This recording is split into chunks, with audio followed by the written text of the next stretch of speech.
안녕하세요. 그리스 로마 신화 14주차 2강입니다. 비대면 수업이죠. 자, 우리 이제 트로이 전쟁 얘기가 끝났고 이제 오디세우스의 모험으로 넘어갑니다. 그래서 앞에 이제 텔레마키아라고 해서 텔레마코스가 아버지의 그 행적을 문의하기 위해서 아버지의 전우들을 찾아간 얘기들 했고요. 이제 본격적으로 오디세우스의 모험 얘기들을 이제 해봅시다. 그 오디세우스의 모험 여러 가지 얘기가 있는데 그 순서대로 이제 짚어가는 거죠. 그러니까 트로이를 떠나서 처음에 들렸던 곳, 고향으로 돌아가는 길에 처음에 들렸던 곳이 이스마로스라는 곳인데, 이스마로스는 원래 이제 트로이 전쟁 때 트로이아 편을 들었던 곳이어서 이 오디세우스의 일행들이 이곳을 약탈합니다.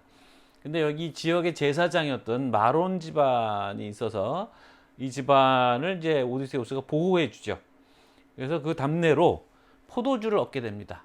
근데 이 포도주는 나중에 요긴하게 쓰이는데, 퀴클롭스를 만나서 그 위기를 탈출할 때, 그때 얘기하겠습니다만 이 포도주를 사용해서 위기를 탈출하게 되는 거예요.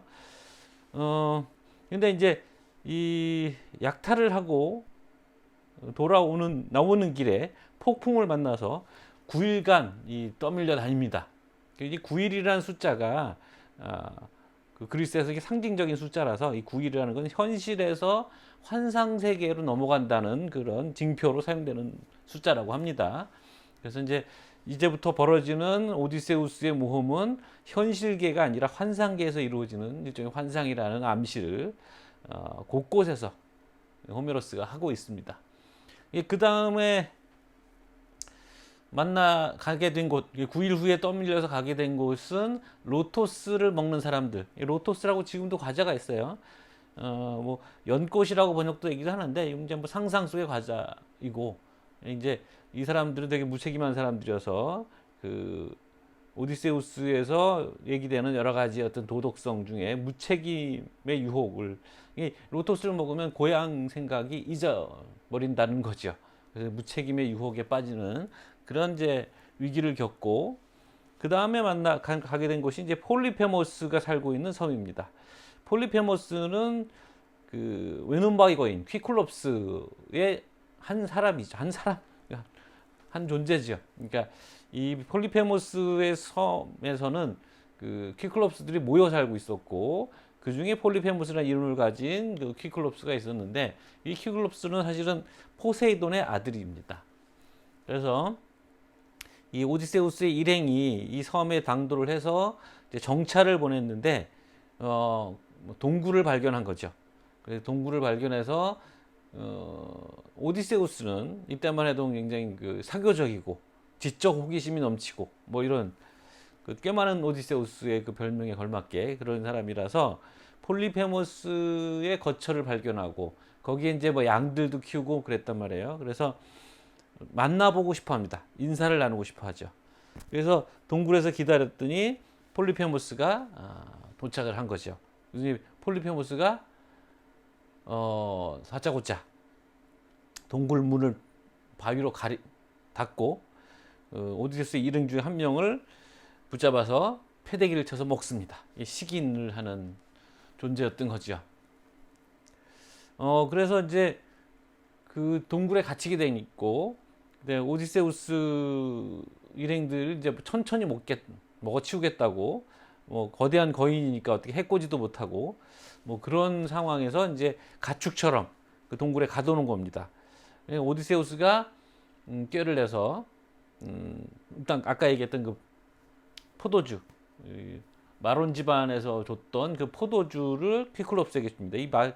이 포도주가 굉장히 향이 좋고, 뭐 그리스인들이 이제 포도주를 많이 마십니다. 그러니까 당시에 이제 그리스인들의 식사라는 게 굉장히 거친 빵, 뭐 이스트 효모 같은 게 없었기 때문에 부드럽지가 않고 딱딱한 무슨 뭐라고 해야 되나 과자 같은 식의 빵 그런 거였거든요. 그러니까 그냥 맨입으로 먹기엔 너무 그 거치니까 포도주랑 같이 마십니다. 그러니까 식사를 할 때 포도주를 같이 곁들이죠.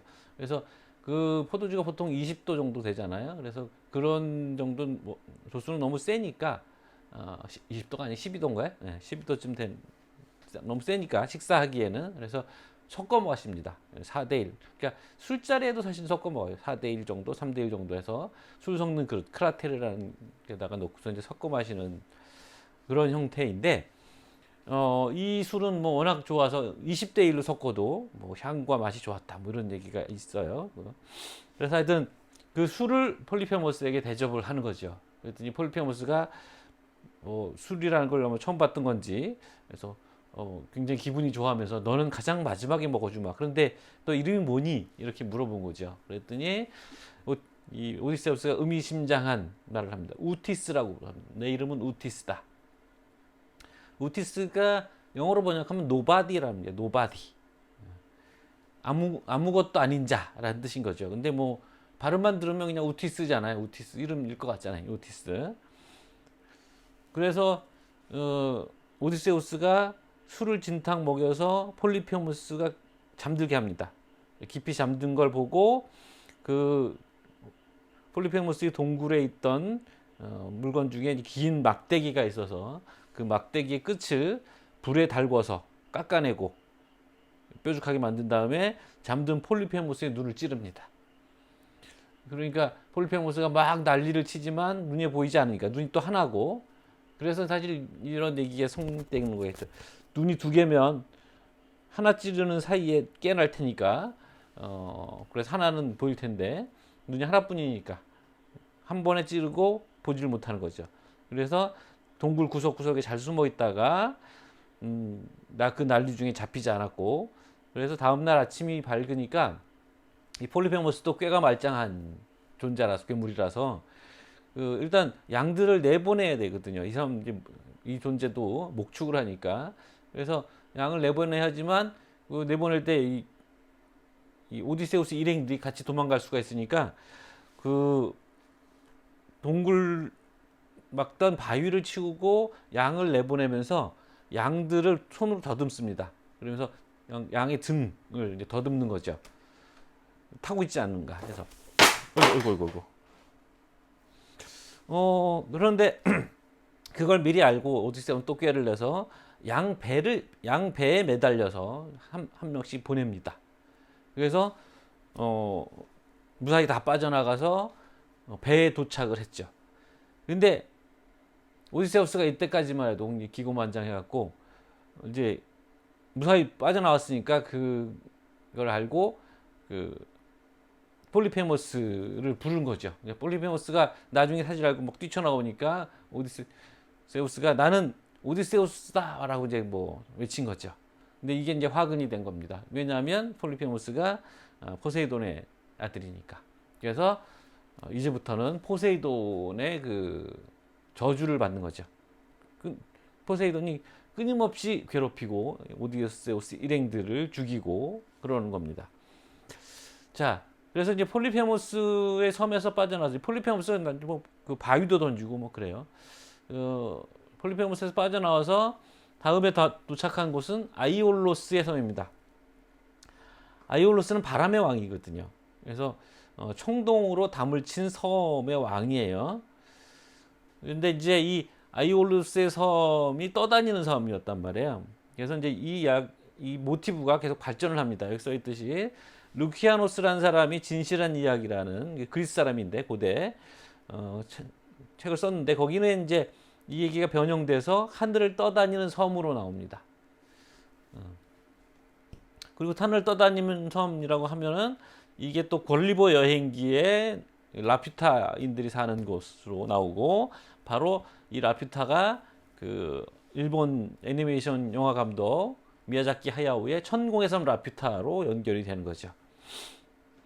그리고 바로 여러분도 많이 봤을 아바타의 그 하늘 공중에 뜬 섬으로까지 연결이 되는 겁니다. 이렇게 신화는 계속 전승되고 발전되고 창작되는 거죠. 이런 식으로. 근데 이제 이 아이올로스의 섬에서 굉장히 환대를 받습니다. 그래서 이제 잘 대접을 받고 고향으로 가는 길에 이 아이올로스가 손님들에게 선물로 동서남북의 바람 중에서 이타카, 고향 이타카로 가는 방향의 바람만 남겨두고 나머지 바람들을 푸대에다가 담아서 묶어놓습니다. 바람을 잠재운 거죠. 그래서 순풍에 돛달고 고향에 갈 수 있게 해주는 겁니다. 그래서 여기도 9일이 나와요. 9일 동안 가는 거죠. 그러니까 환상계에서 현실계로 가는 시간도 9일인 거죠. 근데 고향이 이타카가 눈앞에 보이는 상황에서 오디세우스가 이제 긴장이 풀려서 잠이 듭니다. 근데 이제 오디세우스의 부하들은 고향에 와서 좋긴 한데 이제 걱정이 되는 거예요. 뭐 전쟁에서 이기긴 했는데 오는 도중에 막 풍랑을 만나서 뭐 모든 그 전리품들은 다 없어졌고 고향이 이제 맨손으로 돌아가게 생긴 거죠. 그래서 뭐 고향에서 기다리고 있는 자기 부인과 자식들을 볼 낯이 없는 거죠. 근데 보니까 아무튼 오디세우스 곁에 푸데짜루가 있는 거예요. 그래서 야 이게 오디세우스를 따로 챙겨줬나 보다 아이올로스가. 그래서 나눠 가질 생각으로 그 푸대를 열게 됩니다. 그랬더니 그 동서남북 방향 중에 세 방향의 바람들이 한꺼번에 다 튀어나오면서 돌풍을 일으킨 거죠. 회오리바람 같은 돌풍을 일으켰고 이 12척의 배가 가고 있었는데 이 12척의 배가 동시에 다시 아이올로스의 섬 근처로 떨어집니다. 그러니까 리셋이 된 거, 게임으로 하면 리셋이 된 거예요. 근데 이게 사실은 좀 12척의 배가 어떻게 동시에 같은 장소에 올 수 있느냐라는 좀 말이 안 되는 부분이 생기는데 그래서 원래는 이게 한 척의 배를 가지고 하는 모험 이야기였던 것을 오디세우스가 이제 부하들을 이끌고 여러 가지 모험들을 해야 되기 때문에 여러 배를 여러 수로 만들어 놓은 것이죠. 그러니까 원래 있었던 민담에 있었던 이야기인데 거기서는 이제 민담에서는 배 한 척에 해당하는 얘기였을 때인데 오디세우스의 모험에다가 이 민담을 갖다 채용해 넣다 보니까 12척의 배까지 얘기가 된 거죠. 그 다음에 또 그래서 갔더니 아이올로스에게 다시 부탁을 하지만 아이올로스는 이 사람들이 지금 신들의 저주를 받은 사람들이라고 하면서 이제 냉담하게 거절합니다. 그래서 어쩔 수 없이 이제 뭐 노를 저어서 순풍을 기대하지 못하고 가다 당도한 곳이 또 라이스트 리고네스인들이 살고 있는 섬입니다. 이 섬에 살고 있는 이 사람들은 라이스트 리고네스인들은 식인 거인들이에요. 그래서 사실 이야기는 이제 폴리페무스 이야기가 겹치는 거죠.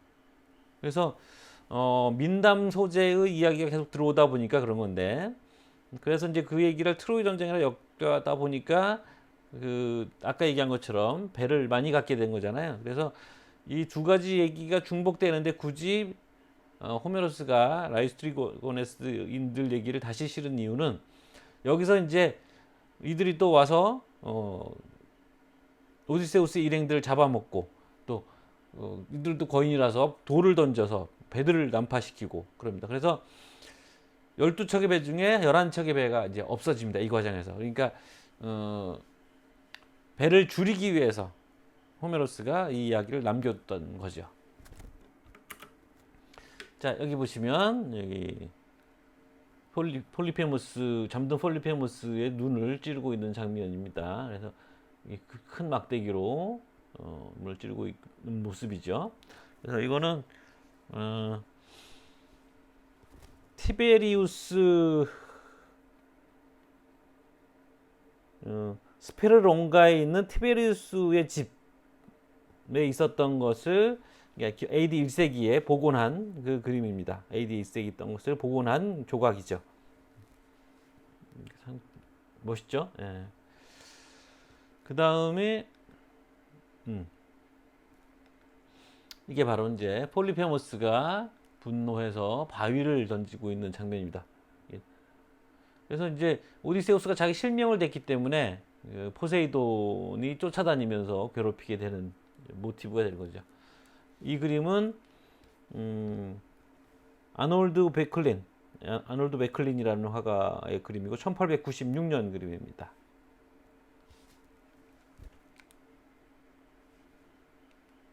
이게 보신 사람들 있겠죠? 이게 천공의 섬 라퓨타의 한 장면이죠. 이 천공의 섬. 여기 보면 아바타 떠오르게 되죠.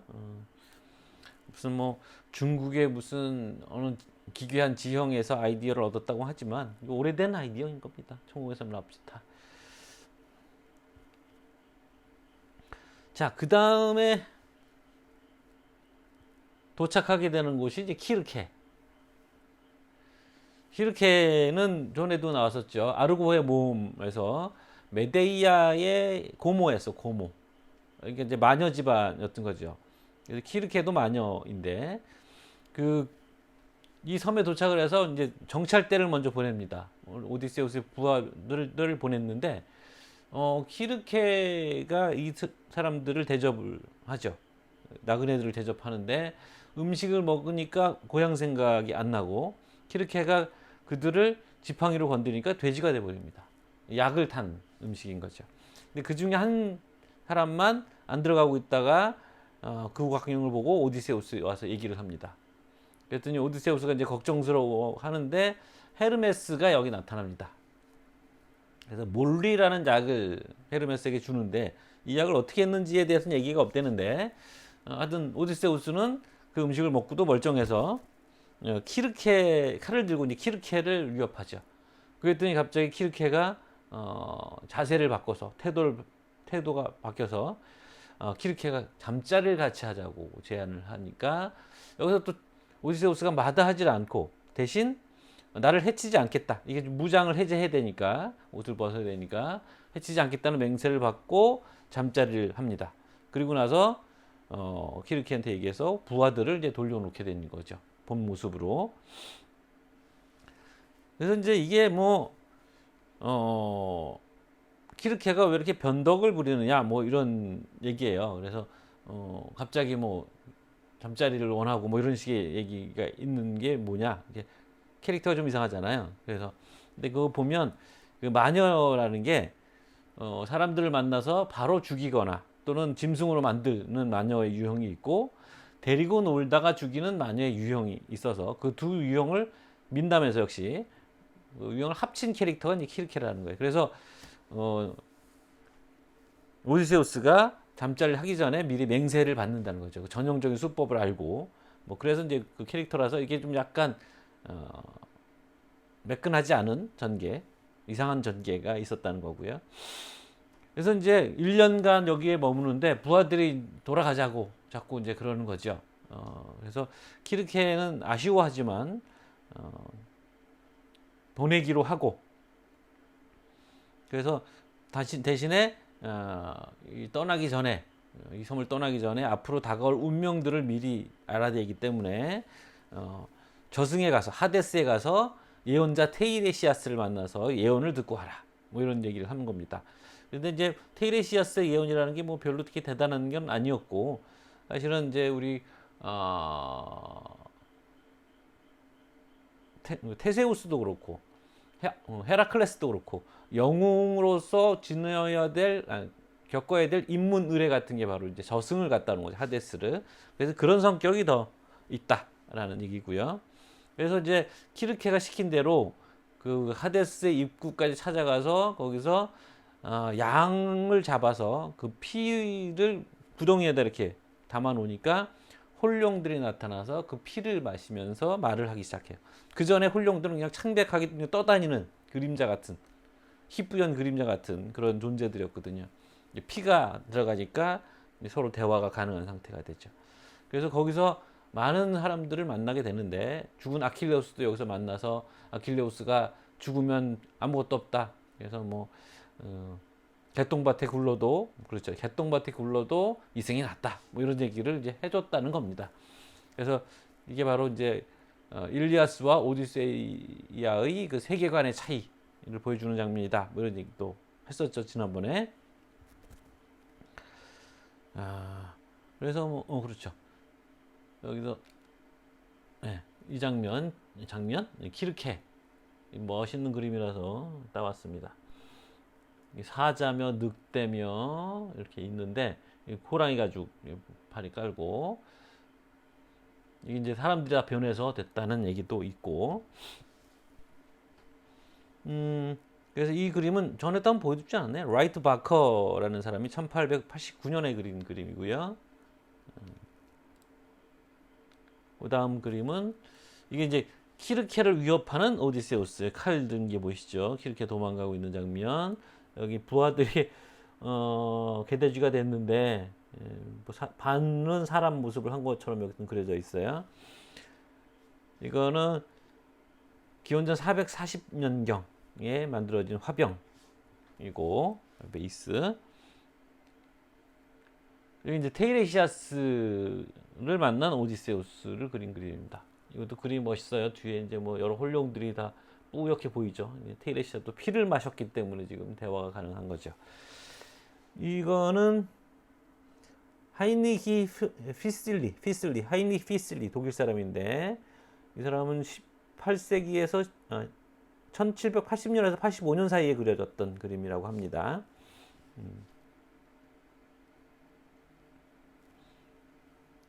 이 얘기가 이제 오디세이아 11권에 나온다는 얘기고요. 그 다음에 이제 그래서 키르케가 앞으로 가면서 만나게 될 여정에서의 그 위험한 요소들을 키르케가 또 미리 다 알려줍니다. 그래서 이제 가다가 누구를 만나게 되면 세이렌들을 만나요. 세이레네스라고 하는데 세이렌은 사이렌이 여기서 온 거예요. 그 경고의 목소리잖아요. 그래서 이들은 이제 뭐 여러 가지 형태로 그려집니다. 두 명의 여인이라는 얘기가 이제 여기 담겨 있는 거고, 나중에는 뭐 몸은 여자고 날개를 달고 하반신은 뭐 새인 형태로도 그려지고 여러 가지 형태로 그려집니다. 그래서 이 세이렌들이 노래를 부르면 그 노래를 듣고 뭐 사람들이 현혹돼서 죽음에 이르게 된다. 뭐 이런 얘기예요. 명확한 설명은 없는 거예요. 뭐 나중 버전들은 이들이 이제 뭐 바닷가 근처에서 암초 같은 데서 노래를 불러서 그 노래에 빠져서 그 아르고에 보면 이제 그 선원이 배에서 뛰어내리는 장면도 있잖아요. 그런 것처럼 난파가 되거나 배가 암초에 부딪혀서 선원들이 몸을 바다에 던지거나 해서 죽는다. 뭐 이런 얘기인데, 오디세우스는 이들을 만날 걸 미리 알았기 때문에. 근데 세이렌의 노래가 궁금한 거죠. 지적 호기심이 왕성한 사람이니까. 그래서 부하들의 귀는 밀랍으로 막고 자기는 막지 않은 채로 돛대에다 묶습니다. 자기를 묶으라고 그래서 그 노래를 듣기 위해서. 하지만 그 노래 때문에 죽음에 이를 수는 없으니까 돛대에 묶은 채로 세이렌 곁을 지나가는데, 그 세이렌의 노래라는 게 지금보다 더 많은 지식을 주겠노라는 유혹의 노래였다는 거예요. 그래서 오디세우스는 지적 호기심이 왕성한 사람이니까 자기를 막 풀어달라고 이제 소리 질렀는데, 그 선원들은 귀가 막혔으니까 더욱더 오디세우스를 졸라매기만 할 뿐 그냥 지나간 거죠. 근데 사실은 더 많은 지식을 주겠다는 건 그리스인들의 어떤 사고에서 죽은 자가 산 자보다 훨씬 더 많은 것을 알고 있다라고 생각하고 있기 때문에 결국 죽음의 유혹이라는 뜻이다. 뭐 이런 식으로 이제 해석이 된답니다.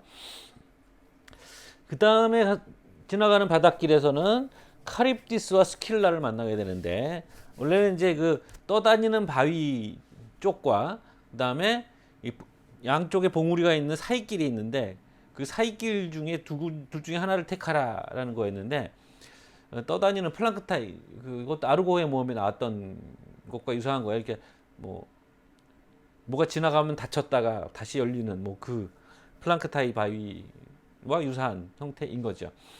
근데 이거는 도저히 대적할 길이 없으니까 봉우리 사이길을 선택해라라고 이제 키르케가 일러줬고, 그 봉우리 사이길에서 한쪽 봉우리 쪽에는 카립디스라는 소용돌이죠.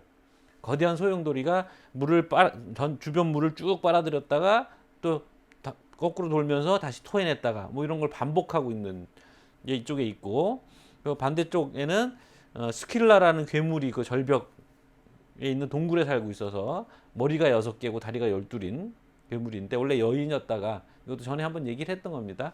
여자였다가 이제 괴물이 된 존재인데 6개의 목이 한꺼번에 나와서 개의 얼굴을 하고 있어요. 6명의 사람을 동시에 잡아가는 거죠. 그래서 그 소용돌이 쪽으로 가까이 갈 거냐, 아니면 그 스킬라가 있는 그쪽으로 가까이 갈 거냐를 선택을 해야 되는데, 소용돌이는 휘말리는 게 배 전체가 다 몰살당하는 거니까 차라리 6명의 목숨을 위험에 빠뜨리는 쪽 선택을 합니다. 오디세우스가. 그래서 6명의 뭐 선원을 잡아가는데 오디세우스가 대적을 못한 채로 수수방관할 수밖에 없는 채로 지나가게 되죠. 그 다음에 당도하는 곳이 태양신의 섬입니다. 태양신의 섬인데 이게 아폴론의 섬인지는 불분명한 거죠. 근데 여기서 이제 거기 머물지 말라고 했는데 부하들이 또 난리를 쳐서 거기에 머물렀고, 마침 거기 들렸다 보니까 다시 나오려고 했는데 바람이 잔잔해져 버려서 배를 타고 나올 수가 없게 됐고, 그러다 보니 식량이 떨어졌고, 그래서 그 섬에 있던 태양신의 신성한 소를 부하들이 잡아먹게 됩니다. 그러자 태양신이 분노해서 이들이 이제 또 난파돼요. 그래서 나머지는 다 죽고 오디세우스만 이제 배의 용골, 그러니까 배의 그 뼈대 가운데를 지나가는 대들보 같은 거죠. 건물로 치면 그 대들보와 남은 돛대를 이렇게 묶어갖고 그걸 타고 표류하다가 이번엔 카립두스에 이제 빨려가 합니다. 카립두스가 마침 물을 빨아들이고 있는 주기였던 거죠. 그래서 오디세우스가 빨려가다가 마침 그 카립두스 위에 벼랑에 무화과 나무 가지가 있는 걸 보고 거기 얼른 뛰어가서 그걸 붙잡고 있다가 카립두스가 쭉 빨아들였다가 다시 또 반대로 회전하면서 토해내니까 그 토해낸 그 용골과 돛대를 타고 다시 또 9일 만에 칼립소가 살고 있는 오기기아라는 그 섬에 당도하게 됩니다. 이것도 이제 역시 환상의 섬인 거죠. 그래서 이 칼립소라는 말 그리스어로 이제 감추다라는 뜻에서 온 말이야. 그러니까 오디세우스를 세상으로부터 감춘 거죠. 지난 시간에 텔레마키아 얘기하면서 그 얘기를 했잖아요. 그래서 7년간 여기에 말하자면 오디세우스가 묶여 있게 됩니다.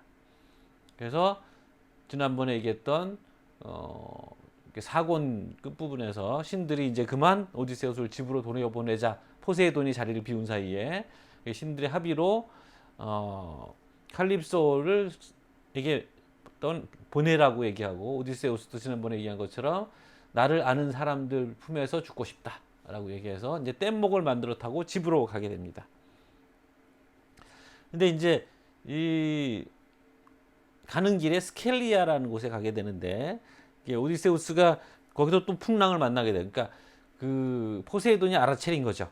돌아와서. 그래서 폭풍우를 일으키니까 오디세우스가 그 침몰할 뻔했는데 어떤 여신이 나타나서 뭐 허리띠를 주고 그걸 몸에 두르면 죽지 않는다. 구명보트 같은 건가 봐요. 그래서 가까이 있는 섬으로 헤엄쳐 가는데 뭐 그 섬에 이제 그러니까 상륙할 만한 곳을 찾지 못해서 이틀 동안이나 섬 주변에 헤엄을 치다가 가까스로 뭐 강이 흘러나오는, 바다로 흘러나오는 곳을 찾아서 거기에 그것을 통해서 이제 섬에 도착하고 거기서 바로 쓰러져서 죽은 듯이 잠이 들죠. 이제 스켈리아라는 이 섬에는 파이아키안이라는 사람들이 살고 있는데 그 섬에 왕의 딸 나우시카가 있습니다. 전에도 한번 얘기했었어요. 근데 이 나우시카에게 꿈에 나타나서 아테네 여신이 결혼은 할 사람을 만나게 될 거라는 암시를 줘서 시녀들과 함께 빨래를 하러 가라고 이제 지시를 한 거죠. 그래서 나우시카가 시녀들과 데려와서 빨래도 하고 뭐 공놀이도 하고 그랬는데, 공놀이를 하다가 시녀 하나가 이제 공을 멀리 던지고 절벽 아래로 떨어뜨린 거죠. 그래서 비명을 질렀는데 떨어졌다고. 그 소리에 오디세우스가 깨어난 거죠. 이게 이제 어디서 들어본 얘기 같지 않아요? 개구리 왕자. 그 금공을 뭐 연못에 빠뜨려 갖고 개구리 왕자 찾아줬잖아요. 그 이솝 아니죠. 그림 형제. 이 모티브에 사용된 겁니다. 그래서 이제 그 오디세우스가 이제 완전히 몸이 다 옷이 다 달기가 찢어진 상태, 발가벗은 상태여서 나뭇가지로 몸을 가리고 나우시카랑 말을 건네게 됩니다. 시녀들은 깜짝 놀라서 막 도망가고 나지만 나우시카는 굉장히 침착하고 현숙한 여인으로서 오디세우스에게 어떻게 해야 될지 알려줍니다. 나중에 자기를 뒤따라서 우리 왕국으로 와서 어머니에게, 자기 어머니는 아레테 이름이 덕이라는 뜻인데 어머니에게 간청을 해라. 뭐 그러면 될 거다. 뭐 이런 거죠. 그러면서 오디세우스에게 호감을 표한 겁니다. 사실은. 그래서 이제 지난번에 얘기했던 거라서 이건 좀 줄이겠습니다. 그래서 사실 이 궁정에 가보면 이게 세상 사람 사는 곳이 아닌 유토피아. 유토피아가 아주 오래된 원형 중에 하나입니다. 계절 없는 저승, 좋은 저승이라고 그랬잖아요. 그러니까 그 사람들 생각에 계절이 없는 곳. 그런 곳이 이제 유토피아인 거죠. 그래서 여기 보면 온갖 꽃들이 계절과 관계없이 피어 있고 한쪽에서는 열매가 있고 뭐 이런 일들이 동시에 벌어지고 있는 거예요. 좋은 일들은 같이 다 동시에 다 벌어지고 있는 거죠. 그래서 이게 좋은 저승이라고 하는 환상 세계를 보여주는 거고, 이 알키노우스 왕 알키노우스의 환대를 받고 거기서 뭐 운동 경기도 하고 뭐 그러다가 전에 얘기한 거죠. 데모도코스라는 음유 시인이 오디세우스 트로이 전쟁 얘기를 하는 거 듣고 이제 눈물을 흘리며 자신의 신분을 밝히고, 그래서 알키노우스는 이제 넌지시 자기 딸과 결혼할 것을 얘기하지만 영웅이니까 오디세우스는 완곡히 거절하고 고향으로 보내달라고 했고, 그래서 이제 이 파이아키아 사람들이 배를 동원해서 오디세우스를 이타카까지 태워다 줍니다. 근데 이들이 이제 잠들어 있는 그 집 근처만 가면 오디세우스는 잠이 드는지 모르겠는데 잠들어 있는 오디세우스를 이타카 해안에다가 내려다 주고 돌아오는데 포세이돈이 또 이 사실을 알고 이 배를 돌로 만들어 버렸다라는 얘기도 또 전해지는 거죠. 자, 여기 세이렌 아름다운 여인으로 여긴 그렸어요. 밑에는 이제 인어처럼 물고기 모습을 하고 있는 것 같은데 이쪽은 또 전혀 아니죠. 여기는 물고기 모습인 것 같고 여기도 그렇고 섞여서 그림을 그렸네. 그 여인들 굉장히 아름다운 여인들이 있고 오디세우스 벌써 눈이 돌았어요. 나를 풀어달라고 소리소리 지르는데 이들은 이제 다 귀를 막았잖아요. 여긴 천으로 막은 걸로 돼 있네요. 그렇죠? 귀를 막았고 묵묵히 앞을 보면서 눈만 좋을 뿐이고 이 사람은 이제 오디세우스 눈치를 좀 보고 있죠. 노래가 아니더라도 이렇게 아름다운 여인이면 눈길을 안 줄 수가 없을 것 같은데 이 그림은 전에도 한번 보여줬던 것 같은데 드래퍼 허버트 제임스라는 사람의 그림이고 1909년의 그림입니다. 굉장히 멋있죠? 그림도. 자, 이거는 그 스킬라가 지금 부하들을 잡아가고 있는데 여기에 오디세우스가 어떻게 대적해 보려고 하지만 무기력한 모습. 근데 상당히 영웅적으로 그려져 있죠. 드라마틱하게 그림이. 이 그림은 헨리 퍼셀리 그림입니다. 1794년에서 6년 사이의 작품. 그림도 멋있어요, 이것도. 요거는 태양신의 섬에서 그 소들을 잡아먹는 얘기입니다. 부하들이 이제 소를 잡아먹고 있고. 그림이 좀 독특하죠, 이것도. 이 그림은 프레스코화랍니다. 벽화인 거죠. 프레스코화고, 펠레그리노 티발디라는 화가의 1554년에서 56년 사이 작품. 이거. 이 칼립소의 섭에서 이게 이제 신비의 동굴이라고 하는데 온갖 금은보화와 재물들이 있는 그 동굴에서 오디세우스와 칼립소가 사랑을 나누고 있는 장면이죠. 여기 뭐 시녀들도 있고 굉장히 아름다운 동굴에 온갖 과일들이 다 열려 있는 그런 동굴입니다.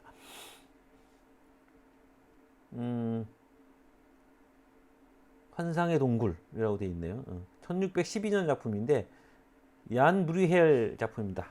얀 브루헬은 네덜란드 유명한 화가 집안인데 여기 엘더 그 아버지 쪽 화가의 그림이죠. 그림이 아름답죠. 요거는 이제 나우시카가 오디세우스를 발견하는 장면을 그린. 전에도 나우시카 그림은 몇 개 보여줬는데 이거 새로운 걸 좀 찾아서 이것도 뭐 그럴듯하죠. 이거는 장베버의 그림이고 1888년 그림입니다. 자, 일단 여기까지 해서 이번 강의를 마치겠습니다. 수고하셨습니다.